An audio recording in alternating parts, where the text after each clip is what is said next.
Hi guys, it's Kelly Taylor here, and I am happy to be joining you on the Hero Arts channel.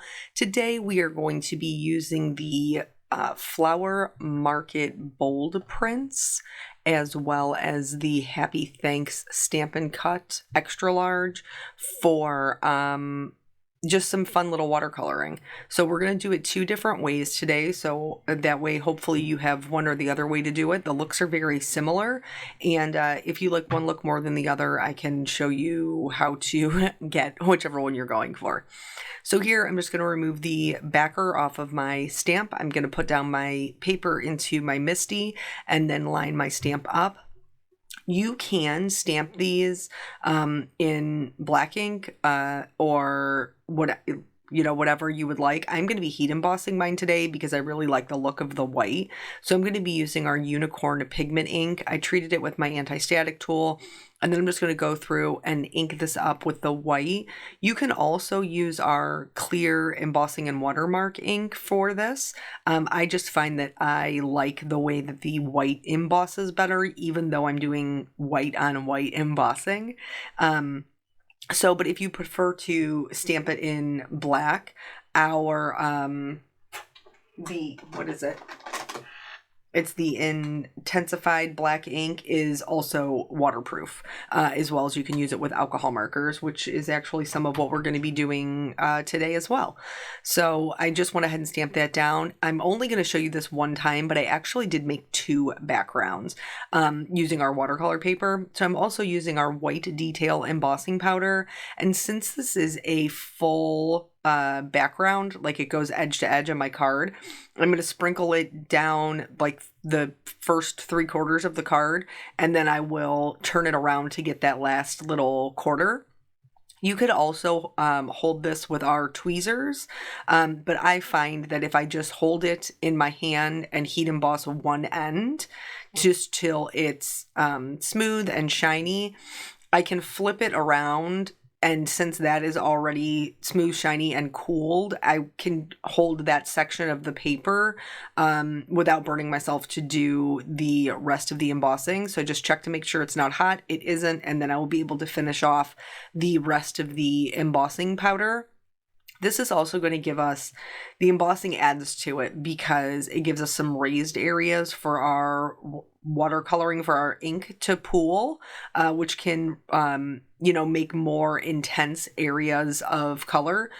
In watercolor, you want that variation. So here's both of our backgrounds. I know it's hard to see this beautiful print without adding any color, but here are the two ways we're going to add color. The first way is going to be with our Hero Hues reactive inks, and they react with water. So we're actually, because I like bright bolder color, we're going to use those direct to paper.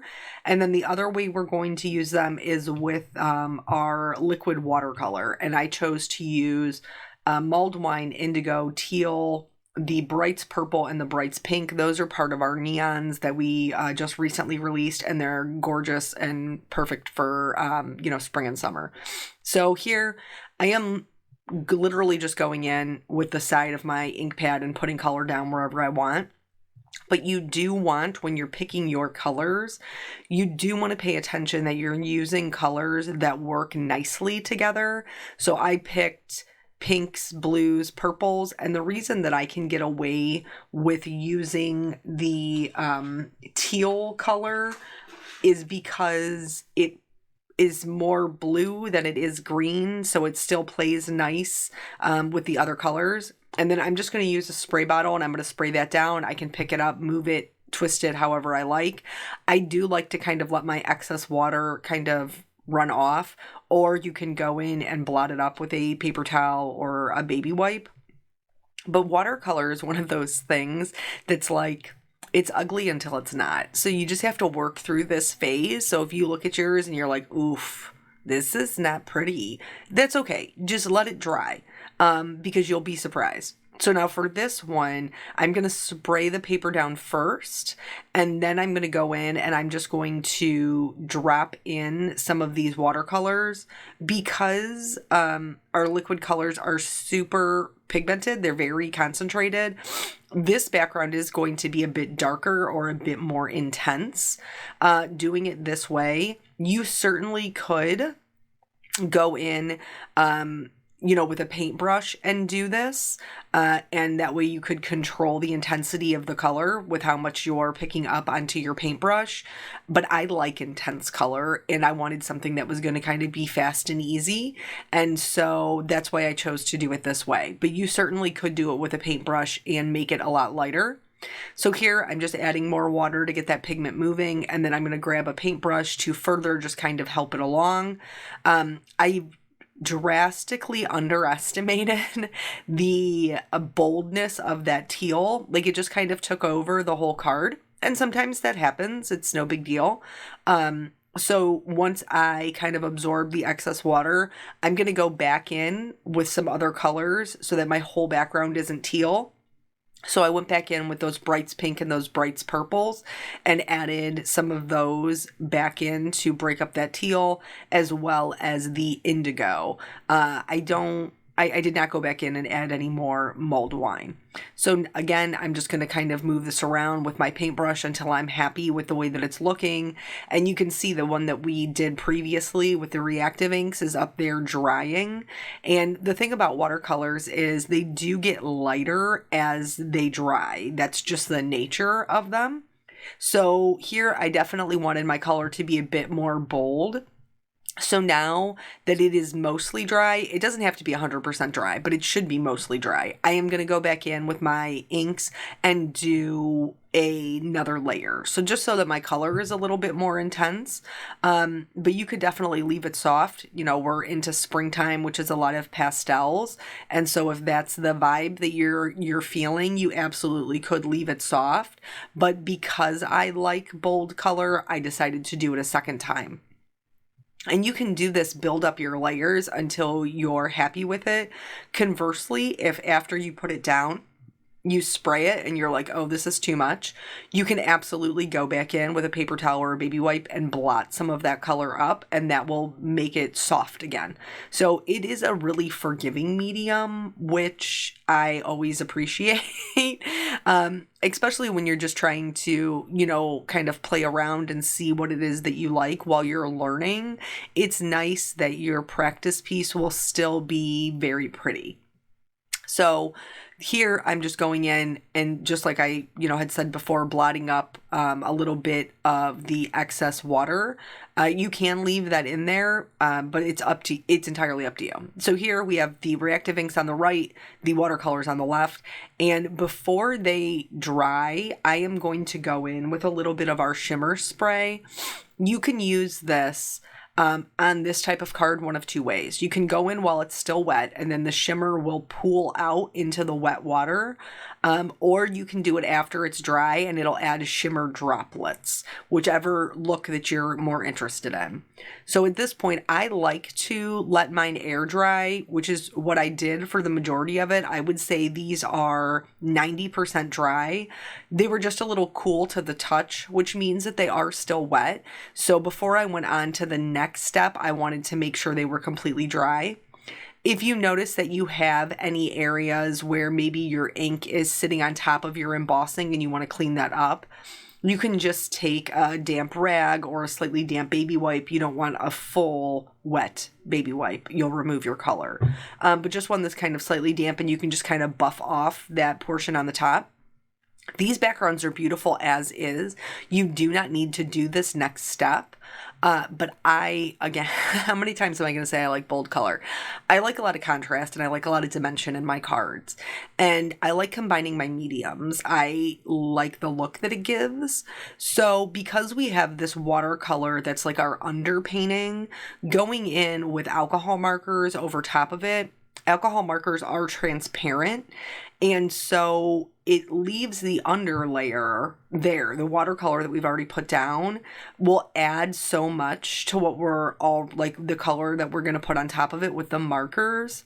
You can also do this with colored pencils, but colored pencils are opaque. So you're not going to see the watercolor underneath like you would, with a marker. So, and you can use any kind of alcohol markers that you like. You can also use water-based markers, but just understand that it may mix with the background because they are both water-based mediums. And when you're adding that moisture back in, you may reactivate the watercolors underneath. So for these little flowers, these little poofy ball flowers, I just went in and did a series of dots. I used 2 blue colors for that, and then I'm going to go into the stems with a blue-green. Again, I chose colors that I already used in the background because I'm not trying to hide that beautiful watercolor. I'm trying to accentuate what we have going on in the background, and I will not be coloring all of the flowers in completely. I'm just adding a little bit of shading and dimension to the florals that we have, just to kind of help make them pop forward and give us more dimension in our card. So here I just chose 2 pinks for these flowers, and I did speed this up quite a bit. Just to show you, I wanted it to be included so you could see what I was doing, but I'm only going to color one section of each because I did everything the same on both cards, and you'll be able to see once the cards are next to each other, they're completed next to each other, that the undercolor underneath does really play a role in how the markers look on top of it. So there's just like endless combinations that you could do to get different looks. So for these, they're kind of like tulips. I did them with 2 shades of purple, and then I again went back in with that blue-green marker for the leaves. And that's the blue-green just kind of helps break up the flowers so that they look more separate, like separated. And so then here for these larger blooms, I didn't want to incorporate more colors, so I just mix my colors differently. So for my darkest color, I put down a violet, and then I went in with a red violet or a darker pink, and then I went in with a lighter pink. So these look different than the tulips and the smaller flowers up in the top right hand corner, even though they both use the same colors. Because we use them together, they don't look identical. So here everything is colored, and I just wanted to show you, using alcohol markers over embossing, you can color the embossing. So if you need to go in and clean up any areas, I certainly did, you can go in just with a colorless blender and just slide it right over that embossing, and it will pick up that alcohol ink right off the whites and just clean them right up. And then I just scribble my pen off on a piece of scrap paper, so that way I'm not redepositing the color. You do want to scribble it off every time. And then once you're done completely with cleaning up, you can just scribble your marker until it runs clear again. So that way your colorless blender is, isn't carrying pigments the next time you want to use it. So here I have the thanks and the happy. Those are the dies that I chose to use from that extra large set. I am running them through my compact cutter, and for each one I am going to cut 2 whites and 1 black. And the reason I'm doing that is to give them a little bit of lift, a little bit of weight. So they're different than just like a flat die cut. But then I cut the black because I wanted it to be the shadow. So with large backgrounds like this one, where everything is, super beautiful, and we spent all this time on building our backgrounds, in my card design, I don't want to cover it up. I want all those beautiful colors to be able to shine through. And so I want my sentiment to basically just accentuate what my design is without covering anything up. So I am going to stack my 2 whites together using my Hero Arts Precision Glue, and then I will put it on top of the shadow, but I will be adhering the shadow a little bit down and to the left, so that way you can just see it coming out from behind the white. And again, this is just going to add dimension. It'll give you another look for the die cuts that you have. So I'm just gluing that down, and then I will go through and I will do the same thing for the thanks. After those are glued together, then I am going to go through and do my sub-sentiments. These are both included in that same Happy Thanks extra large Stampin' Cut. And I just chose two that I knew would trim really nicely into banners. And I'm stamping on our pitch black cardstock. And again, I'm using that white unicorn white pigment ink, just because like I said earlier, I just like the way that it heat embosses. I feel like my embossing is more solid. And I'm using the same white detail embossing powder that we used earlier. And then I will just trim these out using my paper trimmer. I'll just trim them right out into labels to be able to put them with my die cuts to complete my sentiment. So I'm just going to heat these up until they are smooth. Same thing that we did with the embossing earlier. I do preheat my heat gun, so that way when I take it to the paper, it limits the amount of warping that I get because it's already nice and hot. So these are our backgrounds, and I am going to trim them down just a little bit. So for this one, I trimmed it just 1/4 of an inch. So it ended up being a 4 by 5 1/4 panel. For this one, I'm going to trim it down just a little bit more, just to get a different look. You can see I'm kind of trying to decide what I'm doing here. And what I ended up doing was 3 3/4 by... 3 3/4 by 5.